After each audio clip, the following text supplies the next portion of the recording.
Salam jumpa bersama saya Roma Ino Nahakbir PR dalam program Komsos Traveling. Sekarang kita lagi berjalan-jalan terlebih di Kabupaten Belu. Tentu ini kesempatan yang paling spesial dan paling langka.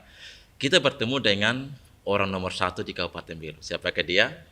Dialah Bupati Belu, Bapak Tolun Agustinus. Selamat Selamat berjumpa. sore, Selamat sore. selamat sore Roma Senang Ino. sekali bisa berjumpa hari ini. Terima Apa kasih. kabar? Kabar baik. Iya, iya. Puji Tuhan. Ini senang sekali bisa berjumpa dalam kesibukan.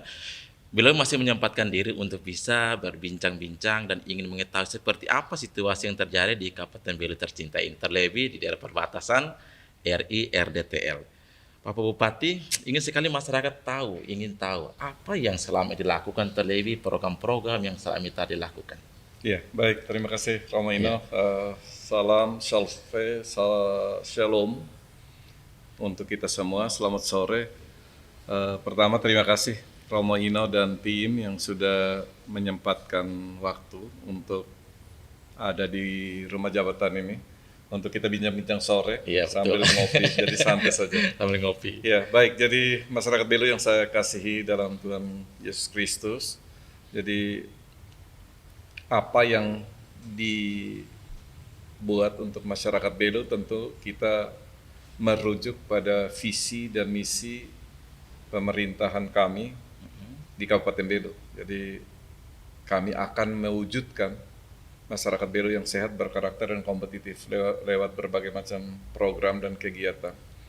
Dan seperti yang sudah sering kami sampaikan, bahwa masyarakat Belu ini masih memerlukan atau masih terbatas dalam memenuhi kebutuhan dasar sehari-hari, terutama dalam bidang kesehatan, pendidikan, pertanian, peternakan, infrastruktur, perumahan, air bersih. Ya. Sehingga dalam program kegiatan kami yang sudah berjalan 3 tahun lebih sedikit, 3 tahun ya. ya, ini kita mengupayakan pemenuhan terhadap kebutuhan dasar ini lewat berbagai macam kegiatan program. Berarti banyak program yang sudah dilakukan. Ya, Saya dengar ada satu hal yang menarik, ada program unggulan yaitu di bidang kesehatan. Itu seperti apa? ya. Jadi waktu kami datang, masyarakat di Kabupaten Belu ini untuk mengakses atau mendapatkan pelayanan, datang ke fasilitas kesehatan, mendapatkan pelayanan di rumah sakit, di puskesmas, di fasilitas kesehatan, itu masih sangat terbatas. Saya kira waktu itu sekitar berapa, 30.000, 50.000 masyarakat di Kabupaten Belu ini yang tidak memiliki kartu BPJS. Kenapa? Karena untuk membayar iuran BPJS-nya, itu mereka tidak memiliki uang yang cukup. Ya, oleh karena itu, itulah masalahnya. Oleh karena itu, pada saat awal kami memimpin di sini, yang kami pikirkan adalah bagaimana memasukkan seluruh masyarakat di Kabupaten Belu ini dalam program jaminan kesehatan yang kita kenal dengan Universal Health Coverage. Ya, dan masyarakat lewat program nasional APBN dan APBD 2 kalau bisa saling mendukung untuk mewujudkan Universal Health Coverage itu yang di masyarakat Kabupaten Belu yang dikenal dengan pengobatan gratis. Dan puji Tuhan 3 bulan kami memimpin di sini, seluruh masyarakat Kabupaten Belu sudah bisa menikmati pelayanan kesehatan di Kabupaten Belu secara gratis, atau masyarakat tidak membayar lagi dan pemerintah menanggung biaya itu untuk menjamin kesehatan masyarakatnya, dan itu diperintahkan di dalam Undang-Undang Nomor 23 Tahun 2014 Dan itu masyarakat sudah menikmati. menikmati. Ya, dan saya terkesan sekali ketika saya pernah menonton di media nasional. Itu pernah berpapasan dengan Kick Andy. Iya. Pada saya punya keinginan mau bertemu dengan Kick Andy, tapi belum kesampaian. Itu seperti apa ketika ditampil dalam media besar, tadi pembahasan menyangkut Iya. program yang satu ini. Jadi saya juga waktu itu bertanya-tanya dari mana Kick Andy mendapatkan data. Ternyata timnya Kick Andy itu menangkap atau mendapat informasi dan melakukan survei di lapangan terhadap beberapa hal, beberapa orang, beberapa kegiatan program pimpinan daerah atau lain-lainnya yang memberikan dampak dalam pelayanan atau memenuhi kebutuhan masyarakat itu. Dan dari orang-orang yang mereka survei, kabupaten daerah yang mereka survei, ternyata Kabupaten Belu masuk dalam radar surveinya mereka. khususnya dalam pemenuhan kesehatan yang tadi kita sebut ya. Jadi kita mendapat apresiasi dari Kementerian Kesehatan terhadap pelayanan kesehatan dalam hal pemenuhan sumber daya manusia kesehatan. Pelayanan kesehatan yang diminta oleh Kementerian Kesehatan itu 7 bidang spesialis. Kita punya lebih memenuhi hampir 13 bidang spesialis yang ada di sini. Kemudian berbagai macam pelayanan termasuk pembiayaan itu bisa kita penuhi dan itu mendapat apresiasi dari Kementerian Kesehatan dan mungkin itu yang menjadi dasar bagi Kik Endi untuk mendengarkan pengalaman kita, best practice kita dalam pelayanan kesehatan terutama di daerah 3T dalam hal pelayanan kesehatan ini yang mungkin bisa memberikan inspirasi bagi saudara-saudara kita ya atau orang-orang yang berperan dalam pemerintahan pelayanan kesehatan untuk menjadi atau bisa menginspirasi untuk melakukan hal yang sama atau lebih baik lagi dalam pelayanan kesehatan. Ya, ini mungkin hal yang menarik karena setahu saya di NTT salah satunya Belu itu yang punya satu program kepedulian kepada masyarakat. Saya ingin tahu Pak Bupati, apa tanggapan masyarakat ketika ada program tentang kesehatan gratis? Apakah mereka ada sedikit respon? Masyarakat yang pasti sangat terbantu kan. Hari ini orang sakit dia tidak memikirkan lagi harus biayanya dari mana. Dulu pada saat awal-awal atau kita dengar cerita sebelumnya, apabila datang ke rumah sakit, mereka harus menyiapkan, harus menjual barang-barang berharga mereka, utang, pinjam kiri, pinjam kanan. Untuk berobat. Untuk berobat, untuk mendapatkan pelayanan kesehatan. Hari-hari ini orang di seluruh Indonesia dengan KTP Belu saja, dengan nomor induk kependudukan Kabupaten Belu, dia bisa mendapatkan pelayanan di mana saja, di fasilitas kesehatan yang sudah bekerja sama dengan BPJS. Dan hari-hari ini kita bersyukur bahwa kita menaruh pembiayaan untuk kesehatan ini sekitar berapa 27 miliar lebih, tetapi hari ini lewat klaim dan pelayanan di BPJS ini kita mengklaim kembali terhadap pelayanan yang kita berikan kepada masyarakat itu 40 miliar lebih yang kita gunakan kembali untuk memberikan pelayanan, menambah fasilitas, membayar tenaga medis, tenaga non medis dan lain-lain di rumah sakit. Bahan habis pakai, obat. Dan hari-hari ini kita punya rumah sakit ini yang sudah mendapat akreditasi bintang 5 paripurna, memberikan pelayanan terbaik. Dan masyarakat kembali lagi hari ini sangat menikmati pelayanan kesehatan ini. Buktinya apa? Kunjungan ke fasilitas kesehatan meningkat pesat. Dulu kita datang, tingkat kunjungan itu sangat rendah. 1 karena COVID, 2 karena orang takut ke rumah sakit, 3 karena beban biaya. Tapi hari ini poliklinik hampir penuh, seluruh poliklinik. Tingkat hunian rumah sakit atau bed occupancy rate rumah sakit, tingkat hunian rumah sakit itu di atas berapa? 70% rumah sakit kita punya ini ya. Jadi full rumah sakit ini. Sehingga itulah yang dapat masyarakat rasakan dan sangat terbantu masyarakat. Ya, memang betul sekali ya sahabat Komsos bahwa pelayanan kesehatan di Kabupaten Belu itu sangat terbantu. Justru cuma mendapatkan KTP, mereka bisa mendapat pelayanan yang sungguh luar biasa dan itu mereka merasa bahwa inilah perhatian atau kepedulian pemerintah untuk masyarakat kecil. Saya ingin tahu juga, selama ini saya melihat ketika di balik saya ini ada foto-foto, ini ada kegiatan-kegiatan turun ke lapangan. Apakah ini tidak menyita waktu dan tenaga? Iya, jadi memang pemerintah kita begitu menduduki jabatan publik, apalagi saya sebelumnya sudah menjadi dokter, sehingga kita menyediakan waktu hampir 24 jam. Orang sakit itu tidak kenal waktu dan begitu kita bertugas di Kabupaten Belu, kita sudah mendedikasikan hidup kita ini untuk melayani masyarakat. Sehingga ya kalau dibilang capek pasti capek, tetapi ada kebahagiaan itu yang seperti apa? Kita tidak rasakan di lain tempat pada saat kita bertemu dengan orang-orang yang susah, yang perlu bantuan dan kita bisa memberikan bantuan dan bisa menemukan atau membantu mereka menemukan jalan keluar. Memberikan bantuan-bantuan bagi anak-anak yang untuk pendidikannya pun dia susah. Orang-orang sakit yang kita bisa sentuh, bahkan kita menyapa mereka saja, mereka sudah bahagia sekali. Dan kita bahkan terharu, belum lama ini kita berkunjung ke daerah-daerah, membagi bantuan. Kenapa Bupati yang membagikan? Karena kita mau mengecek juga di lapangan, apakah betul bantuan ini sampai kepada masyarakat yang membutuhkan. masyarakat, anak-anak sekolah yang kesulitan dalam membiayai hidupnya, anak-anak yatim piatu, dan kita temukan memang di lapangan. Jadi kemarin Bupati juga ikut terharu dalam salah satu video yang mereka ambil, dan saya baru nonton dan malah saya ikut terharu juga pada saat memberikan bantuan.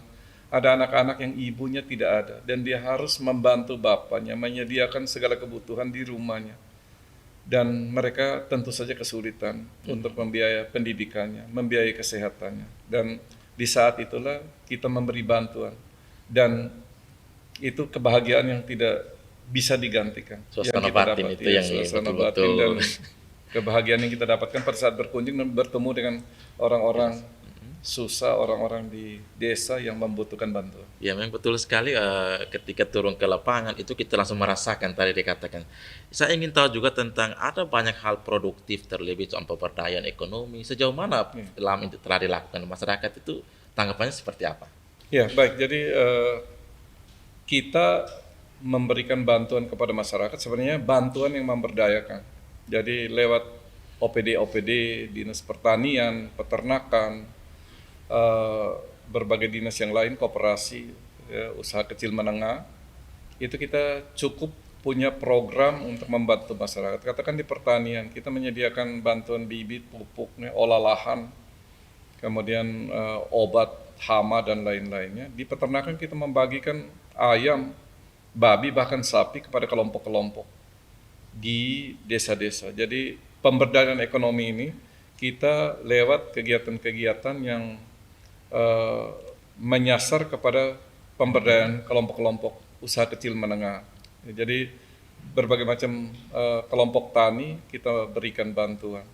Ya, hanya memang pada saat-saat ini, terutama tahun ini musim hujan yang tidak tentu, kemudian ada hama dan lain-lain. Tetapi bantuan itu kita lewat Dinas Pertanian, Peternakan, kita selalu memberikan bantuan kepada masyarakat, ya. Berarti masyarakat sungguh merasakan Iya. sentuhan dari pemerintah. Ya, sahabat Komsus, memang betul bahwa kehadiran pemerintah sebagai pelayan. Saya ingin tahu sedikit nih, Pak Bupati, ketika berprofesi sebagai dokter yang ahli di bagian penyakit dalam dengan sekarang, mana yang lebih berat? Iya. Saya ingin tahu, bukan rahasia. Iya, jadi ini memang sebenarnya tidak bisa dibandingkan antara dokter dan ini sama-sama melayani masyarakat, tetapi kalau di kedokteran kan kita hanya berhadapan dengan pasien dan penyakitnya. Iya, Dan betul. karena kita sudah menjalani beberapa tahun dan bertahun-tahun, sehingga kita rasa menjadi lebih mudah walaupun ada beratnya. Tetapi pada saat menjadi bupati, kita melayani semuanya, bahkan juga melayani orang sakit.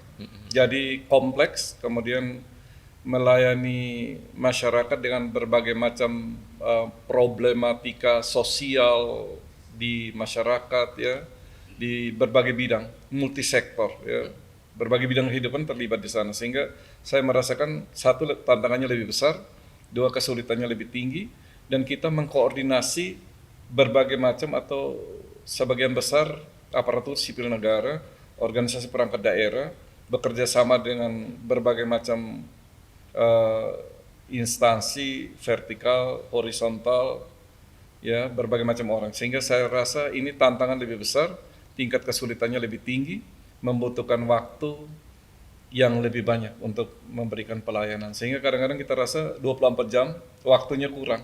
Iya. Dan yang paling menyita waktu lagi adalah kadang-kadang kita harus terbang dari satu tempat ke tempat yang lain, mengikuti rapat di provinsi, di Jakarta, di berbagai belahan kabupaten, provinsi, bahkan di luar pulau, dan itu sangat menyita waktu karena tidak semua perjalanan kita bisa tempuh lewat jalan udara, kita lewat darat, ya, dan itu Iya. menyita waktunya. Yang betul, kalau ini perbandingan nih, kalau kami satu perok itu cuma berapa ratus kakak, tapi kalau di kabupaten ini dengan berbagai jenis ya karakter orang, dan ini pasti sangat merepotkan tadi dalam pelayanan.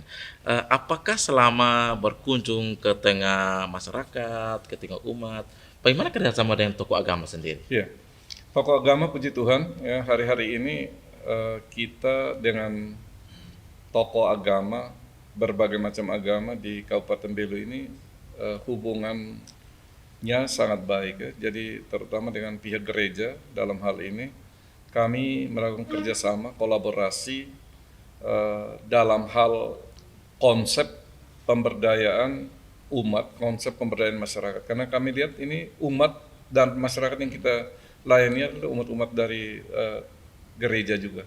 Sehingga saya banyak bicara dengan Bapak Uskup, kita bicara dengan para pastor, suster, dan lain-lainnya. Dan salah satu poin yang kita lihat di sana adalah kita bagaimana mengintegrasikan atau mensinergikan antara konsepnya keuskupan di sini dengan konsep atau rencana pembangunan jangka pendek, jangka menengah di pemerintah Kabupaten Belu ini dan disesuaikan dengan visi dan misi kita. Dan puji Tuhan, dalam beberapa kegiatan kita bersama Bapak Uskup ya, satu untuk pertanian, ya kita membangun konsep di peternakan ya, Bapak Uskup punya peternakan, Bapak Uskup punya pertanian, kebun-kebun pertanian dan lain-lain, sehingga kita coba bersama dengan gereja membangun ekonomi umat, pemberdayaan ekonomi umat di Kabupaten Belu ini lebih baik lagi. Oleh karena itu beberapa hari yang lalu kita bicara dengan Bapak Uskup juga, saya memaparkan atau berbicara tentang berbagai macam program kegiatan di dinas beserta kita punya anggaran yang bisa kita pakai untuk pemberdayaan masyarakat ini di bidang terutama pertanian dan peternakannya, dan kami menangkap beberapa hal yang positif di situ, dan ini yang kita akan tindak lanjuti dengan pimpinan atau dengan OPD untuk bagaimana supaya masyarakat bisa sampai kepada masyarakat. Yang betul antara gereja dengan pemerintah itu punya konsep yang hampir sama tentang pemberdayaan ekonomi dan seterusnya. Ini Pak Bupati, kebetulan Belu ini kan di daerah perbatasan area DTL. Apa yang selama dilihat sebagai satu kesulitan terlebih soal menatap Belu ke depan? Ya, tantangan ke depan ini adalah ya kita di wilayah perbatasan, berbagai tantangan yang kita hadapi adalah kemampuan meningkatkan ekonomi di masyarakat di sini. Terus terang saja kita masyarakat di sini kan basisnya pertanian, peternakan. Terus terang saja dalam 3 tahun kita membangun daerah ini di sektor kesehatan, menurut saya kita on the track dan berjalan baik. Di sektor pendidikan memang tidak gampang karena kita butuh waktu untuk membangun sumber daya manusia, guru, ya, infrastruktur pendidikan, terutama pendidikan di Katolik, ya, swasta. Ini kita harus memberikan perhatian lebih, termasuk anak-anak didik kita, kurikulum dan sebagainya, kebutuhan mereka. Ya, hari ini sudah informasi dan teknologi, mereka butuh segala macam untuk tahu tentang berbagai macam hal itu untuk mengikuti perkembangan. Kemudian di pertanian, peternakan, hari-hari ini kita tidak bisa bertani secara tradisional lagi. Saya bicara dengan masyarakat bahwa kalau kita bertani secara tradisional, kemampuan sumber daya manusia kita tidak mungkin ya. Jadi kita harus menggunakan teknologi untuk mengelola pertanian dan peternakan. Sehingga hari-hari ini juga kita menghitung kembali kemampuan pemerintah daerah dalam hal teknologi di bidang pertanian, peternakan untuk mengembangkan pertanian supaya produktivitas lebih tinggi. Selama 3 tahun ini produktivitas di bidang pertanian kita belum beranjak dari 1 hektar 3 ton, 5 ton di bidang jagung dan padi, atau di bidang hortikultura kita ada sedikit kemajuan. Jadi bagaimana kita menggunakan teknologi untuk meningkatkan produktivitas ini.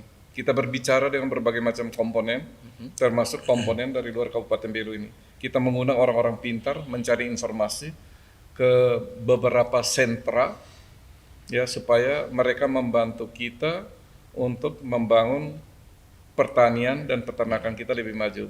Belum lama ini kita bertemu dengan orang untuk bagaimana kita melakukan pertanian, peternakan di Kabupaten Belu ini yang ya walaupun sudah ada di mana mungkin, tapi kita coba membangun integrated farming ya, di mana di dalam situ ada berbagai macam, ada kolaborasi di sana untuk membangun pertanian peternakan yang terintegrasi sehingga mata rantai ekonominya bisa didapat dan produktivitasnya dari hasil yang dihasilkan oleh berbagai macam kegiatan itu bisa lebih meningkat. Jadi itu adalah tantangan, dan tentu saja kita berbatasan dengan Timor Leste.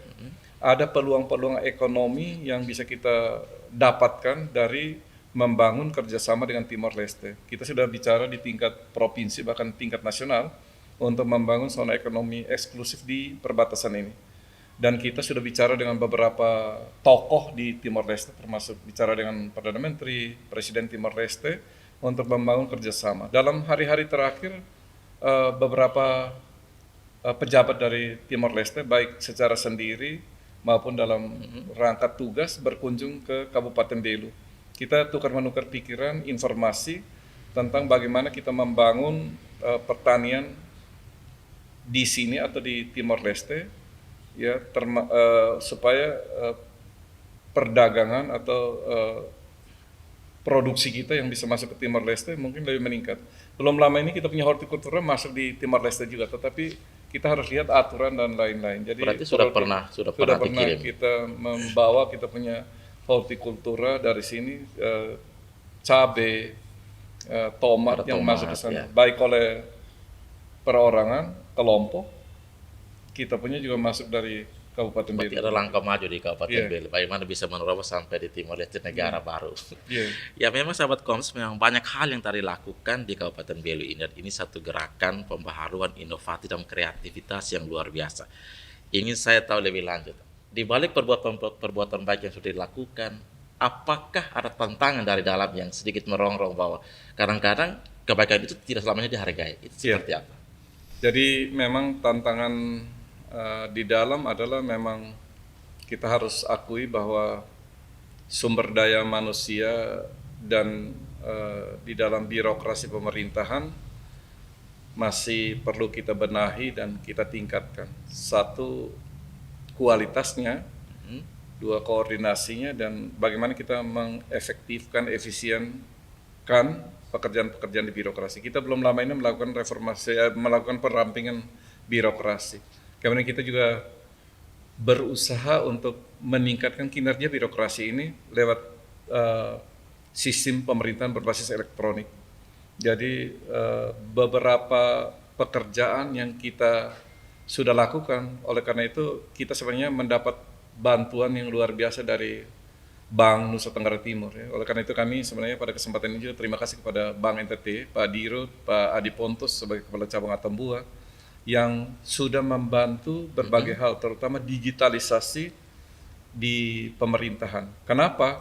Karena untuk kita lakukan suatu pemerintahan yang lebih efisien, efektif dalam hal pengaturan keuangan dengan digitalisasi ini sangat membantu. Satu, mempercepat. Dua, transparan, tidak sulit, dari mana saja bisa dilakukan. Makin dipermudah. Yang kedua, uang-uang itu bisa masuk di dalam sistem perbankan kita, di mana Bank NTT menjadi bank kita yang utama, dan itu semua bisa berproses, dan uang itu tidak akan hilang di mana-mana, termasuk tagihan-tagihan pajak. Dari hari-hari ini, pemerintah Kabupaten Belu ini menjadi salah satu kabupaten terdepan di bidang digitalisasi di Nusa Tenggara Timur. Ini dan kemajuan, ini apresiasi. Apresiasi kepada terutama Bank NTT yang membantu pemerintah Kabupaten Belu ini luar biasa. Oleh karena itu kami memberikan penghargaan yang tinggi kepada Bank NTT. Jadi berbagai macam hal, kolaborasi kami luar biasa. Kepala Bank NTT Cabang Atambua ini bekerja di atas rata-rata. Ini all out. Mungkin karena semangat yang tinggi. Ya. Bapak Pati, banyak kesulitan yang dihadapi. Apa yang menjadi resep sehingga tetap sehat, tetap semangat sampai detik ini? Kita satu, ini anugerah Tuhan. Jadi kesehatan dan apa yang kita miliki ini, seperti kemarin kami didoakan juga bahwa semua ini kita syukuri karena ini anugerah dari Tuhan. Oleh karena itu dalam keseharian kita kerja ikhlas untuk masyarakat ini, saya pikir Tuhan akan membalasnya, dan kita tidak ada niat dan tidak ada ambisi yang berlebihan. Jadi kita mengalir apa adanya, bekerja untuk masyarakat kita sesuai dengan niat awal kami datang ke Kabupaten Belu ini. Ya, apa yang kita miliki ini, apa yang kita sudah dapat, apa yang pemerintah berikan kepada kita dengan memberikan kita pendidikan sampai hari ini. Ya, kemudahan-kemudahan, karena begitu banyak yang Tuhan berikan kepada kita. Kita berikan dalam bentuk pelayanan kembali kepada masyarakat. Oleh karena itu, sehari-hari untuk memenuhi kita punya batin ini, ya, tentu saja kita berdoa, kemudian kita pagi-pagi sudah di rumah sakit memberikan pelayanan pada masyarakat. Jam 7.30 saya di ruang endoskopi memberikan pelayanan. Pada saat memberikan pelayanan itu, kita mendapatkan energi dan semangat yang luar biasa. Saya tidak tahu ya, mungkin karena memang kita passionnya di situ, tetapi melihat orang sakit, melihat kita memeriksa orang, bagi yang sakit tetapi sudah periksa dia ternyata tidak sakit seberat yang dia rasakan. Seandainya dia ada sakit, dia menemukan jawaban pada hari ini. Mudah-mudahan dia ada solusi untuk itu ya. Jadi itulah hal-hal positif, dan tentu saja dukungan dari keluarga, terutama istri yang selalu berdoa untuk suaminya, dan keluarga saya semuanya di Kabupaten Belu maupun di luar Kabupaten Belu. Dan tentu saja dalam keadaan pada saat kami lemah dan lain-lain, tentu kami datang kepada Tuhan dan datang kepada Bapak Uskup dan para pastor, suster, dan sedemikian banyak orang yang mendoakan kami dalam pelayanan ini. Oleh karena itu saya pikir kami menjadi kuat karena ada banyak orang yang mendoakan kami, dan kami ikhlas untuk membawa masyarakat Belu ini menuju masyarakat Belu yang sehat dan berkarakter dan kompetitif. Ini luar biasa. Saya sempat merekam bagaimana pengabdian Pak Bupati lama di Bogor, dan sekarang kembali sebagai putra Belu ini. Saya ingin coba nih, bisa tidak kalau beri pesan bahasa Teten untuk masyarakat Kabupaten Belu? Ini coba, bisa tidak? Ayo. Ya, jadi kita bersyukur bahwa kami masih kecil ini berinteraksi dan hidup di kampung di Halilurik sana.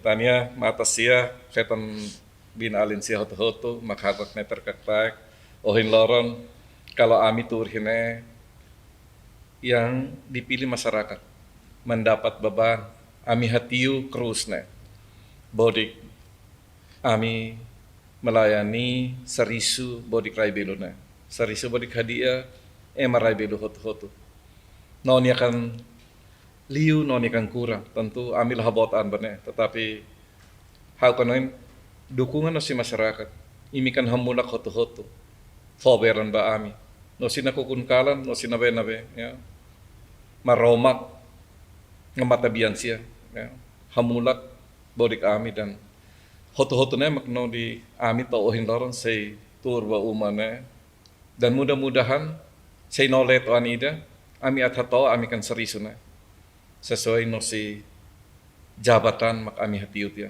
Jadi mudah-mudahan beran no hoto-hoto mak kami hetan na bela kami gunakan bodik hadiah rai belu na. Makasih wain maromak do dan ita hoto.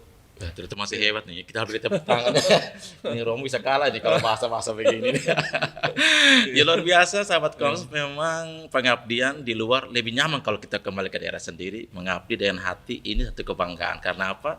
Rekam jejak ini akan tetap teringat sampai abadi. Terima kasih Pak Bupati untuk kehadiran pada kesempatan ini. Kami bangga sekali bisa menjadi kabupaten pertama yang kami kunjungi untuk Kompas Traveling. Ya, semoga tetap sehat, kami doakan dan maju terus. Semoga menjadi berkat bagi banyak orang, dan kita akan jumpa di lain kesempatan. Tuhan memberkati. Terima kasih Romaino, terima kasih. Salam hormat. Terima kasih, Pak. Baik, terima kasih. Ya.